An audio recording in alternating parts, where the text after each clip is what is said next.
Pokoknya kalau babat alas gitu ya, nggak usah mentingin materi. Hasil dari aku bernyanyi itu bisa untuk bantu biaya kuliah. Fokus kepada peningkatan kualitas diri. Jiro Lupat Ngopi Pas di Fatek Podcast. Wuhuu. Balik lagi guys di Ngopi Pas di Fatek Podcast. Kali ini kita bakal ngobrol-ngobrol sama mbak-mbak yang multi talenta banget. Mbak Fani Naftalena. Hai. Ayo sapa-sapa. Salam kenal, aku Fani Naftalena. Mbak Fani sehat-sehat? Alhamdulillah. Insya Allah selalu sehat. Yang cantik banget. Lihat deh, lihat kamera ke Mbak Fani, jeng-jeng, dan ke Isun. Buluk. Semua perempuan tuh cantik, Mbak. Iya, bener. Cantik. Isun kayak baru bangun tidur gitu loh, Mbak. Tetap cantik. Gara-gara tas make upnya nggak ke bawah. Ketinggalan ya. Tadi tuh sebenarnya dikasih sama Mbak Fani. Mbak Fani ini kan MUA juga, nanti bakal diceritain juga. Bawa tas make up tuh gede banget, terus aku Mbak kalau mau pakai apa, terus Isun bingung dong. Mau pilih yang mana? Iya, pilih yang mana? Mau blush on, mau itu nggak bisa juga makanya. Mungkin abis ini bisa kali Isun didandanin gitu ya, Mbak. Nanti private ya. Iya. Private class. Iya. Bayar dong. Enggak. Spesial buat Mbak Eka free. Ya ampun, terharu. Mbak Fani kayaknya sibuk banget nih kalau ngeliat sosmednya. Sekarang nge-YouTube juga kan, YouTuber juga. Ya, pemula sih Mbak. Oh iya. Ini ya masih noob-noob. Iya. Kegiatannya apa aja nih Mbak? Ya, kalau kegiatan utama sih aku sebenarnya sebagai bankir, karyawan bank BUMD di sini. Di Cirebon. Betul, di Cirebon. Dan sebagai analis. Ngapain tuh? Analis. Analisa usaha orang. Orang yang butuh duit, nah itu dianalisa gitu dari perusahaannya gitu. Jadi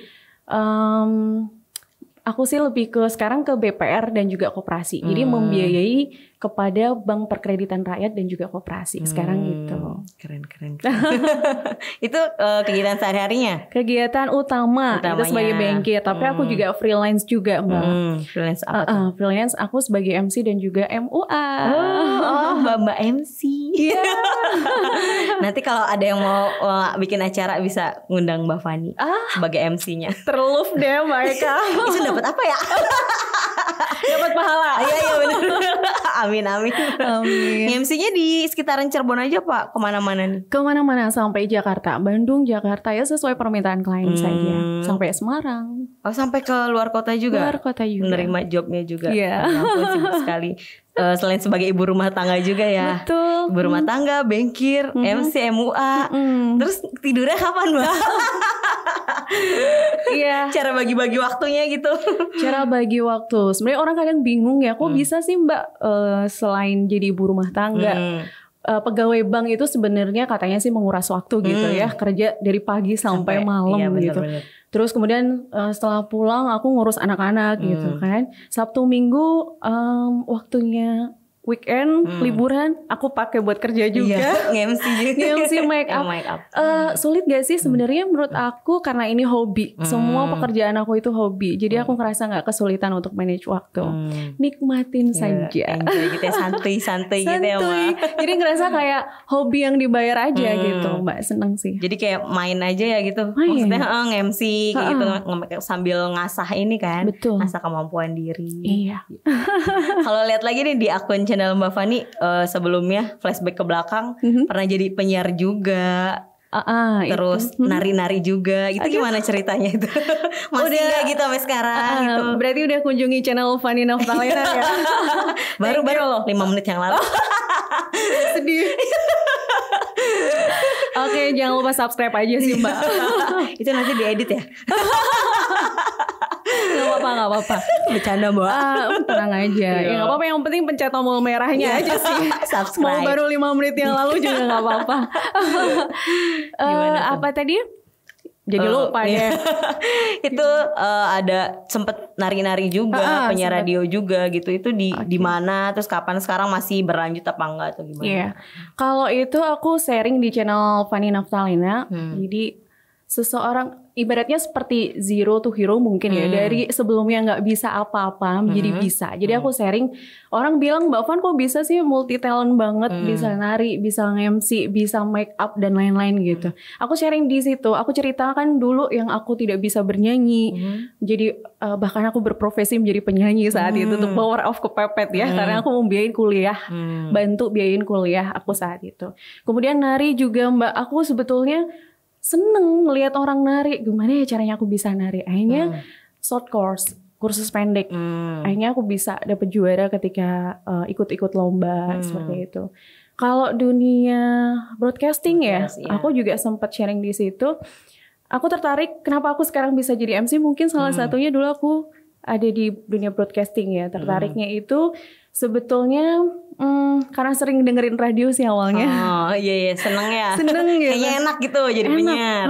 Duh enak banget ya ngedengerin, kan banyak fans ya. Aku juga kalau disukain banyak orang, didengerin banyak orang itu kayaknya ada tantangan dan seneng aja gitu. Akhirnya ya udah, aku banyak dengerin penyiar, cara dia membawakan acara seperti apa. Aku belajar dari situ. Kemudian aku memberanikan diri untuk ngelamar jadi penyiar radio saat aku masih SMA. Oh, masih sekolah. Masih sekolah. Di Cirebon juga apa di mana, Mbak? Aku asli Magelang, Mbak. Oh, asli Magelang. Iya. Terus terdampar.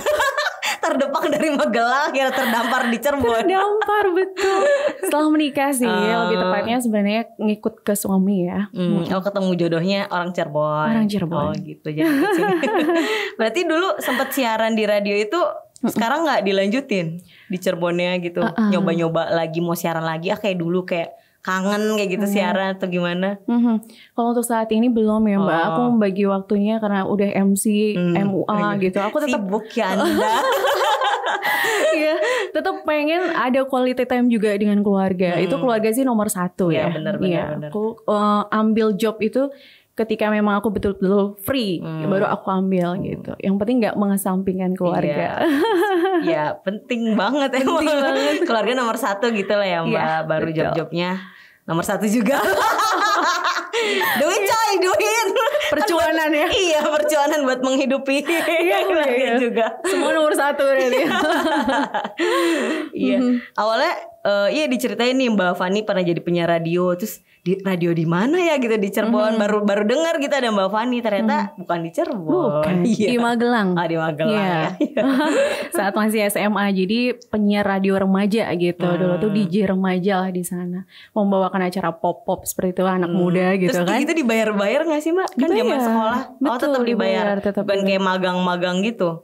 Mungkin semacam magang kali ya. Tapi tetap dibayar gitu. Iya.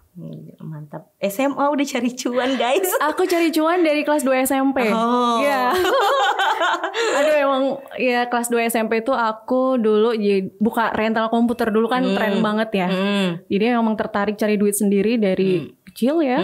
Suka berniaga gitu ya. Berniaga. Karena ibu aku single parent. Jadi pengen bantu ngeringanin beban orang tua kan. Jadi gimana ya? Ya udah. Ngapain ya? Ngapain kayak gitu aja. Ya. Yang positif gitu ya. Disikat semuanya. Itu nyeritain MUA dong Mbak. MUA. Make up artis. Make up. Sebenarnya aku dulu nggak bisa dandan Mbak. Oh serius? Cius. Bikin alis tuh gimana bingung. Sama kayak Isun dong. Jangan sedih. Jangan sedih, Isun juga dulunya gitu ya Mbak. Betul.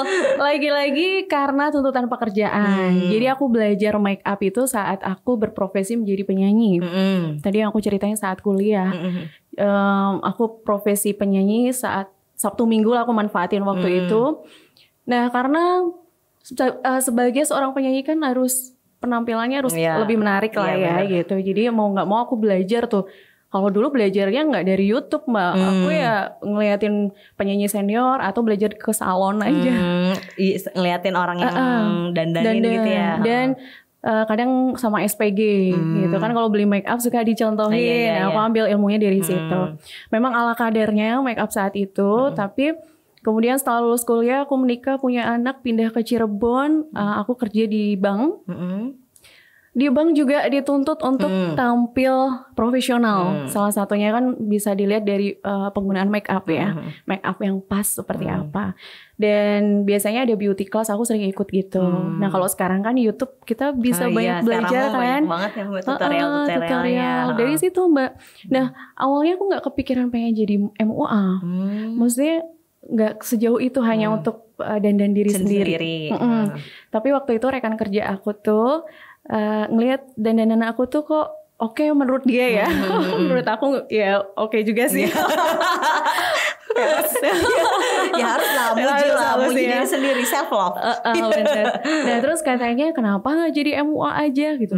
Oh gitu ya, emang kebetulan rekan kerja aku juga ada yang MUA senior, dia lebih dulu. Ya udahlah aku tanya-tanya sama teman aku gimana sih jadi MUA, produk apa saja yang dipakai, dan produknya ternyata kan banyak banget ya Mbak. Betul. Akhirnya yaudah aku belajar tuh dari YouTube.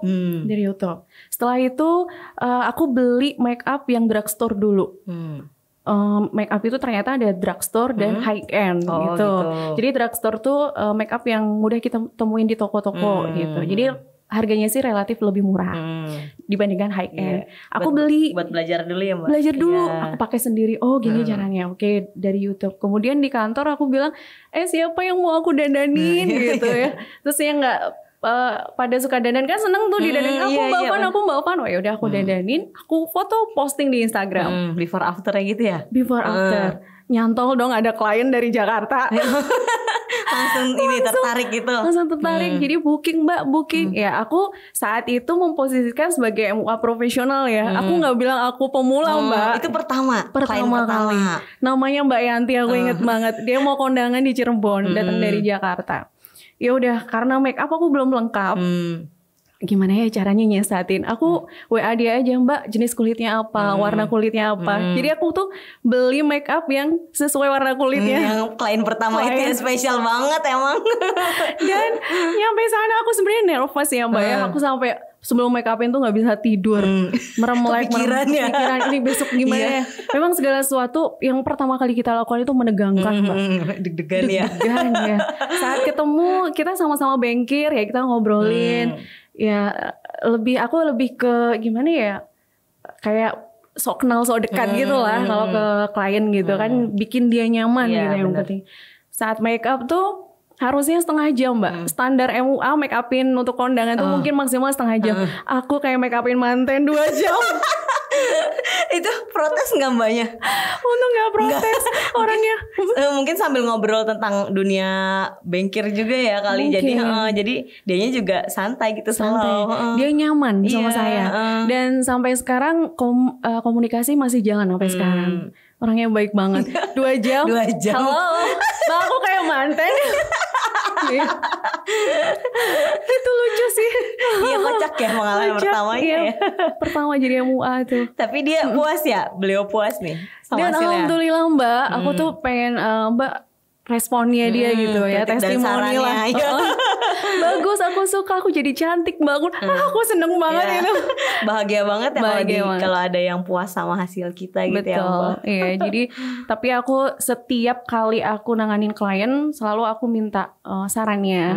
Jadi kadang-kadang jarang sih klien yang jujur gitu ya, Mbak waktunya kelamaan atau gimana. Tapi aku sih koreksi diri aku sendiri, aku kayaknya masih kelamaan. Jadi aku note, nanti aku masukin di Excel tuh, klien ini testimoninya apa, kurangnya apa. Buat perbaikan ke depannya gitu ya Mbak. Bener. Mantap. Berarti tuh kalau MUA sekarang dari mulai sendiri, sekarang pasti udah ada partnernya gitu gak sih? Partner ada. Ada ya. Kan awalnya sendiri itu pasti. Sendiri, ya. Kesininya kan gak mungkin ditanganin sendiri gitu kan Mbak. Harus butuh partner gitu. Betul. Dan aku sih lebih memprioritaskan kualitas Mbak. Jadi kadang ada permintaan tuh yang banyak banget orang yang harus di make upin dalam waktu singkat gitu. Aku sih tetap ambil, tapi aku ajak mitra aku, partner. Karena aku maksimum bisa menanganin kalau untuk bukan wedding ya, bukan pengantin, itu maksimal 5 orang.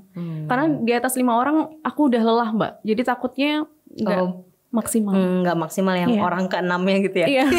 Jadi aku mengundang ya bukan serakah ya jadinya ya, jadi nggak apa-apa lah kita bagi-bagi rezeki sama mitra yang lain bareng gitu ya, berpartner. Oh baru tahu kalau gitu ada maksimalnya. Ngukur diri sendiri sih. Memang ada yang mampu sampai 8 orang. Itu dia ini, tapi kalau aku sendiri pernah coba di atas 5 orang tuh aku masih belum sanggup. Itu pagi loh Mbak. Biasanya wisuda yang banyak banget tuh. Oh iya, wisuda yang ramean langsung gitu ya. 2:30 aku udah jalan. 2:30 pagi. Ya ampun. Isun baru tidur Mbak. Makanya saat pertama kali aku tuh 2:30 aku harus ini.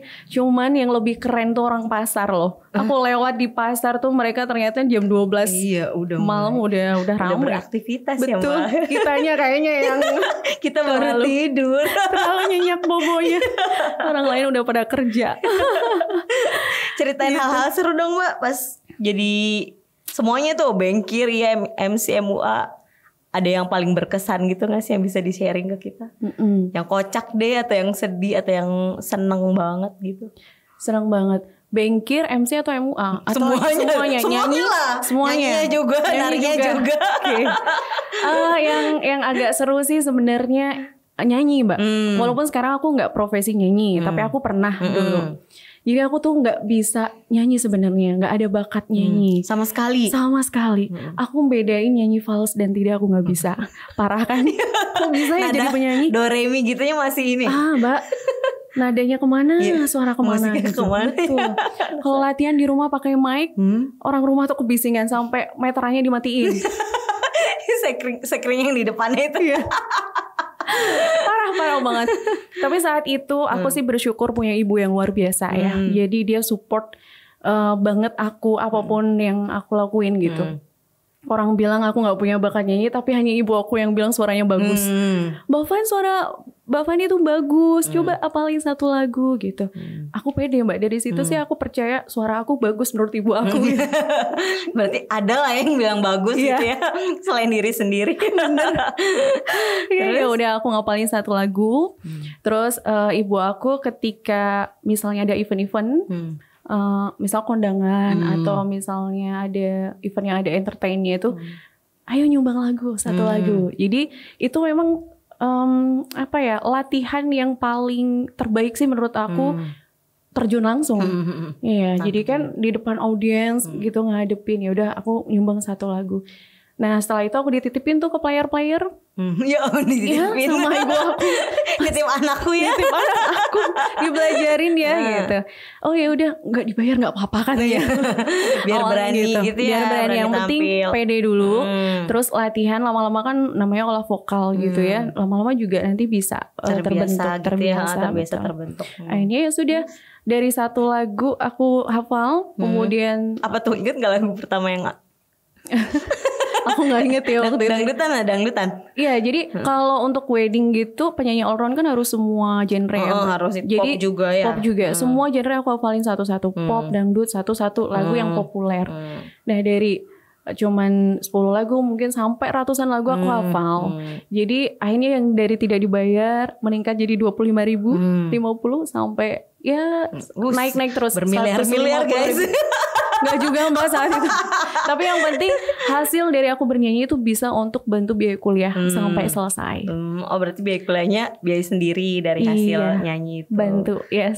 Selain orang tua juga aku bantu sih itu. Berarti gitu guys, kalau walaupun kita nggak punya bakat kayak gitu, nggak punya turunan yang yang bisa nyanyi gitu. Contohnya Mbak Fani ini kan dari kecil nih sebenarnya suaranya fales, akhirnya dilatih, mau belajar, kayak gitu, mau kerja keras, akhirnya bisa deh jadi penyanyi yang jobnya kemana-mana, keluar kota, sampai luar pulau. Oh luar pulau juga, Kalimantan. Oh jauh-jauh. Itu acara apa Mbak? Itu ikut band sih aku. Oh ikut band. Sekarang masih nggak bandnya? Enggak sih, aku begitu menikah aku sudah. Setelah menikah, kemudian pindah ke sini, aku udah nggak berprofesi jadi penyanyi lagi. Tapi menikahnya sama anak band juga ya? Gak jauh-jauh dari situ. Jodohnya anak band juga. Barangkali ini jadi collab gitu sama suami. Sekarang ya di channel YouTube mungkin ya nyanyi. banyak yang request juga sih cover. Coba sama suami gitu. Suami kan backgroundnya entertain gitu. Jadi biar collab. Jadi ya itu flashback ya gitu kan. Dulu jadi penyanyi, sekarang udah lama nih nggak nyanyi. Nyanyi sama suami sama anak-anak. Iya benar. Ide bagus sih Mbak. Belum itu. Nanti next time. Iya. Nanti tak tonton, tak like. Thank you. Kalau nge-MC nih sama udah keluar kota juga kan? Nge-MC iya. Nge-MC awalnya gak dibayar juga.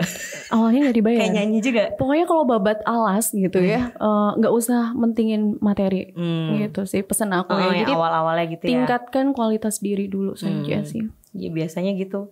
Kalau orang lihat kitanya juga udah, ih enak nih kayak gitu kan MC-nya Mbak Fani nih. Betul. Mereka juga ngasih harganya juga kan yang sesuai sama kemampuan kita kan. Iya benar.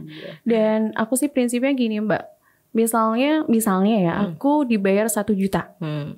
Tapi aku tuh berusaha untuk memberikan kualitas diri aku itu lebih dari harganya. Jadi orang nggak akan kecewa. Misalnya standar MC seperti saya misalnya itu tuh setara dengan yang harga 1,5. Tapi aku nggak hargain yang lebih rendah dari itu.